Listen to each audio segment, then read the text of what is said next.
से करेंगे। दरअसल पाकिस्तान में जनसंख्या नियंत्रण पर सेना की एंट्री हुई है। शहबाज सरकार ने आसिम मुनीर को अहम जिम्मेदारी दी है। बढ़ती आबादी पर हाई लेवल कमेटी बनेगी। 2030 तक चौथा सबसे ज्यादा आबादी वाला देश बन सकता है पाकिस्तान। जनसंख्या प्रबंधन में सेना की भूमिका पर अब सवाल हैं। विपक्ष और विश्लेषकों के बीच नई बहस की शुरुआत हो गई है। तो पाकिस्तान में एक बार फिर फील्ड मार्शल आसिम मुनीर की बढ़ती ताकत चर्चा का विषय है। इस बार मामला सुरक्षा, राजनीति या फिर विदेश नीति का नहीं है, बल्कि देश की तेजी से बढ़ती आबादी का है। पाकिस्तान सरकार ने जनसंख्या नियंत्रण को राष्ट्रीय चुनौती मानते हुए एक उच्च स्तरीय समिति बनाई है, जिसमें फील्ड मार्शल आसिम मुनीर को भी शामिल किया गया है। केंद्रीय स्वास्थ्य मंत्री सैयद मुस्तफा कमाल ने सीनेट की बैठक में बताया कि प्रधानमंत्री शहबाज स्वयं इस मुद्दे की निगरानी कर रहे हैं और कई दौर की बैठक कर चुके हैं। पाकिस्तान इस समय दुनिया का 5वां सबसे ज्यादा आबादी वाला देश है और अनुमान है कि मौजूदा रफ्तार जारी रही तो 2030 तक वो इंडोनेशिया को छोड़कर चौथे स्थान पर पहुंच सकता है। सरकार का कहना है कि बढ़ती आबादी अर्थव्यवस्था, स्वास्थ्य, शिक्षा और रोजगार पर भारी दबाव डाल रही है। इसी वजह से जनसंख्या प्रबंधन के लिए व्यापक रणनीति तैयार की जा रही है। हालांकि इस फैसले ने कई सवाल खड़े कर दिए हैं। राजनीतिक विश्लेषकों का मानना है कि जनसंख्या नियंत्रण आमतौर पर स्वास्थ्य, शिक्षा और सामाजिक जागरूकता से जुड़ा विषय होता है। ऐसे में सेना की प्रत्यक्ष भागीदारी असामान्य मानी जा रही है। दूसरी ओर सरकार का तर्क है कि ये राष्ट्रीय चुनौती है और सभी संस्थाओं की भागीदारी जरूरी है। आशिक मीर हमारे साथ जुड़े हुए हैं तमाम जरूरी अपडेट्स के साथ। आशिक मीर, पाकिस्तान में सैन्य ताकत कितनी मजबूत है? बंटवारे के बाद से यह पूरा विश्व जानता है कि वहां पर सेना का ही नियंत्रण रहता है, लेकिन अब जनसंख्या के मामले में सेना को कमान सौंपा जाना यह थोड़ा सा समझ से परे है।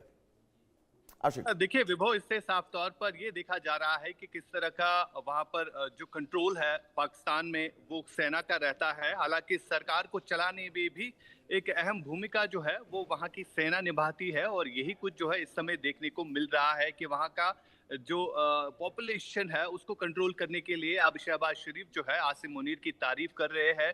हालांकि अगर हम पाकिस्तान के कई एक ऐसे स्टेट्स देखें जहां पर डिस्टर्बेंस जो है काफी ज्यादा बढ़ गई है और वहां पर अक्सर पाकिस्तान के जो सेना प्रमुख आसिम मुनीर है उनके खिलाफ जो है प्रोटेस्ट हो रहे हैं। चाहे हम बलूचिस्तान की बात करें, खैबर पख्तूनख्वा हो या पीओके के इलाकों की, हमने हालिया दिनों ही तस्वीरें देखी वहां पर किस तरह से लोग जो है आसिम मुनीर के खिलाफ जो है नारेबाजी करते हुए नजर आए। लेकिन सबसे बड़ी बात वहां पर ये है कि ये देखने वाली बात है जब एक फेल्ड स्टेट होती है तो वो किस तरह से अपना सारा जिम्मेवारी जो है वो आसिम मुनीर के कंधों पर डाल रही है। यानी पॉपुलेशन कंट्रोल में भी अब आसिम मुनीर ही कंट्रोल कर सकते हैं, ये अब शहबाज शरीफ का कहना है। फिलहाल लगातार जिस तरह से ग्रोविंग वहां पर कंसर्न है, बहुत ज्यादा टेंशन है जो इस वक्त पाकिस्तान में है, चाहे हम खाने पीने की चीजों को लेकर बात करें या बेसिक फैसिलिटीज जो लोगों को नहीं दी जा रही है, तो उसके ऊपर जो है अब सरकार ने ये फैसला किया है कि वो पॉपुलेशन कंट्रोल करेंगे और इसमें ज्यादा भूमिका जो है वो आसिम मुनीर ही निभाएंगे।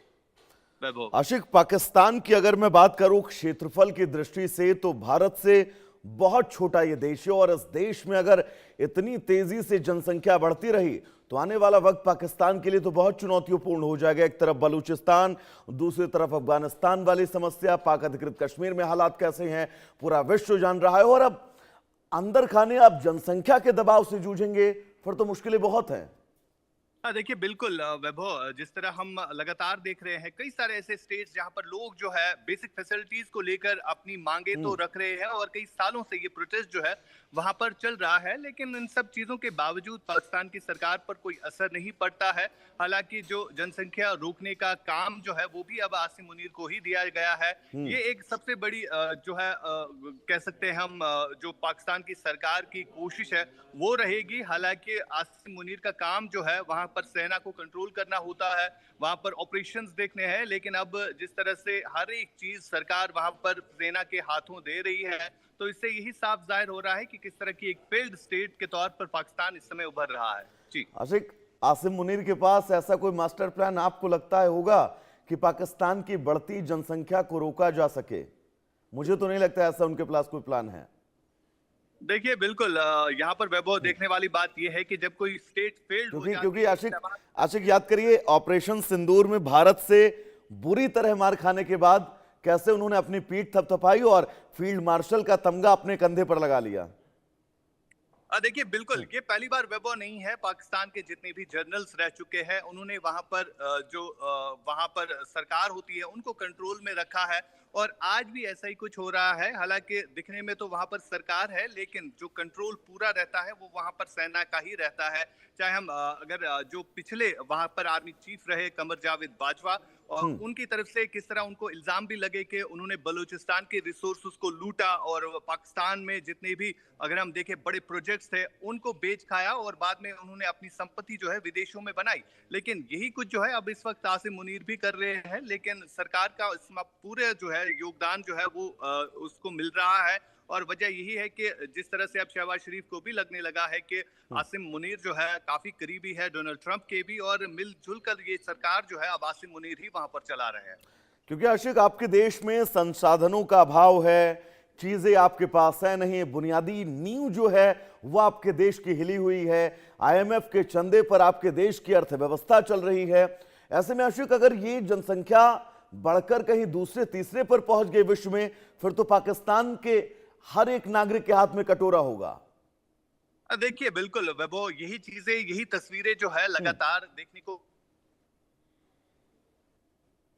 का बलूचिस्तान या पीओके की बात करें जहां पर इसी तरह की तस्वीरें जो है सामने निकल कर आ रही है। हालांकि अगर हम पीओके या बलूचिस्तान या खैबर पख्तूनख्वा के लोगों की बात करें वो अपनी बेसिक फैसिलिटीज के लिए ही वहां पर आवाज उठा रहे थे लेकिन उन्हीं लोगों को किस तरह से डराया जाता है, धमकाया जाता है और जेलों में बंद भी किया जाता है। और जिस पीओके के लिए पाकिस्तान बड़े दावे कर रहा है और खासतौर पर अगर हम भारत के कश्मीर की बात करें यहाँ पर किस तरह से डेवलपमेंट का दौर चला है 2019 के बाद, कहीं ना कहीं पीओके के लोगों को भी अब ये समझ में आ गया है कि भारत जो है किस तरह का देश है और भारत कभी नहीं चाहेगा किसी स्टेट में ऐसी डिस्टर्बेंस पैदा हो। आशिक बिल्कुल, और एक चीज आपने और नोटिस की होगी कि इन समय के दरमियान कश्मीर के लोगों को भड़काने की कितनी साजिशें, कितनी कोशिशें की गई, लेकिन आम कश्मीरी अब उनकी बातों में नहीं आ रहा है।